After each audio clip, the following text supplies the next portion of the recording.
We're hearing of the story of King Lavana, who one day as he was sitting in his palace, a magician came by, waved some peacock feathers, and then invited the king to go riding on a horse, to roam the world on a horse. And it turned out to be not a very pleasant experience. The king finds himself in a desert, finds himself hungry. He ends up marrying a savage girl and living with her tribe. The king continued, "Very soon I had become a member of the primitive tribe. My wife gave birth to a daughter, the source of more unhappiness to me. In course of time, 3 more babies arrived. I had become a family man in that tribe. I spent many years among this tribe, suffering the agonies of a family man with a wife and children to feed and to protect." The Yoga Vasistha isn't exactly promoting family values here. "I cut firewood, and often I had to sleep under a tree at night. When the weather became cold, I hid myself in a bush in order to keep warm. Pork was my staple diet. Time rolled on and I became old. I began to trade in meat. I took the meat to the villages on the Vindhya mountains and sold the best part of it there. What could not thus be sold at a decent profit, I cut up into bits and dried in a terribly filthy place. I would often fight with others in the tribe for a piece of meat to eat when I was afflicted with hunger. My body had become black as soot." Very often you find in dark-skinned countries that there's a bit of a prejudice against dark skin, and fair skin is actually regarded as attractive. And so I think there's a kind of cultural prejudice being expressed there. Thus engaged in sinful activities, my mind had also become inclined towards sin. Good thoughts and feelings had taken leave of me.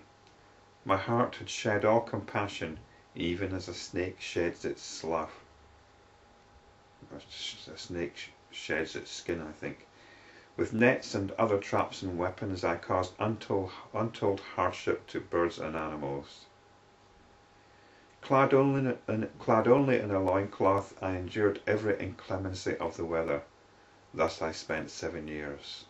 Bound by the ropes of evil tendencies, I grew wild with anger and used abusive words, wept in misfortunes and ate rotten food. Thus I lived for a long time in that place. I drifted like a dry leaf in the wind, as if my only mission in life was eating.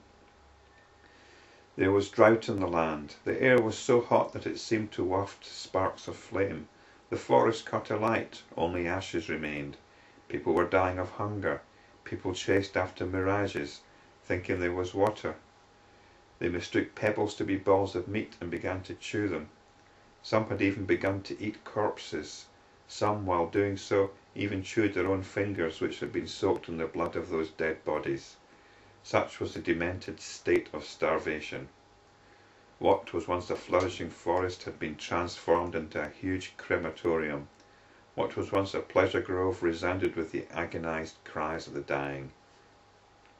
There's a little note by the translator here saying that these 2 chapters are full of apt and graphic similes. He's probably spared us some of them. The king continued, "Thus afflicted by famine, many people left the country and migrated elsewhere. Some others, deeply attached to their wife and children, perished in that land. Many others were killed by wild animals. I too left the country to go away, along with my wife and children. At the border of the country I found the cool shade of a tree tempting, and after putting down the little children I was carrying on my shoulders, I rested under that tree for a long time. The youngest of my children was quite small and innocent, and therefore was the dearest to my heart. With tears in his eyes he demanded food. Although I told him that there was no meat to eat, in his childish innocence he persisted in his demand, unable to bear his hunger. I said to him in despair. "All right, eat my flesh," the innocent child said without thinking. "Give me." I was moved by attachment and pity. I saw the child was unable to endure the pangs of hunger anymore.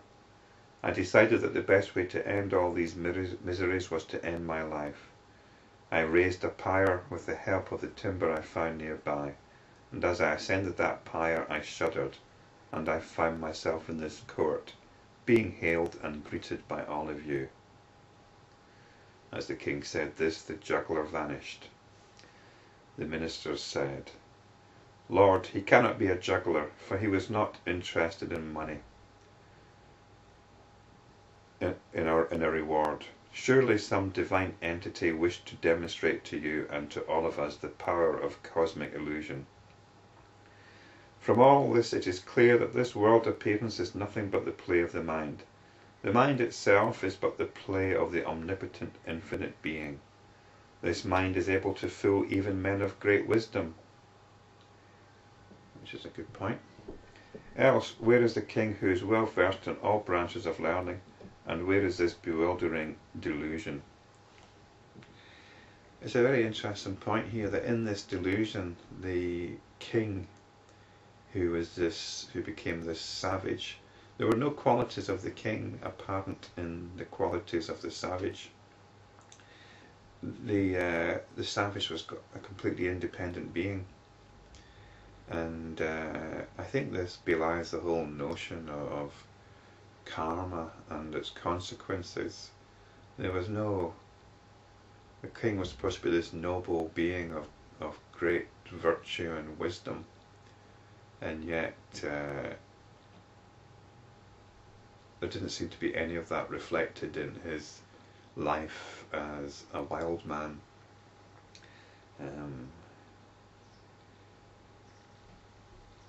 Although I suppose you could argue that the circumstances gave no choice. He had to survive, and when that's your only option, qualities of virtue and all the rest of it, perhaps there's no room for them.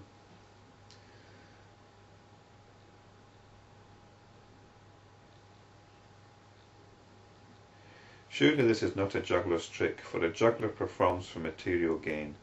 It is really the power of illusion. Hence the juggler vanished without looking for a reward. Vasistha said, "Rama, I was there in that court at that time, and so I know all this first-hand. In this manner the mind veils the real nature of the self, and creates an illusory appearance with many branches, flowers and fruits. Destroy this illusion by wisdom and rest in peace." So this is a story that the king was hypnotized into believing. This is the power that we have in getting involved in stories. You know, you can watch stories and have tremendous emotional experiences. You might even pass out on occasion if it's particularly unsettling. And here we've got a very graphic illustration of a king of great wisdom being completely lost in a story.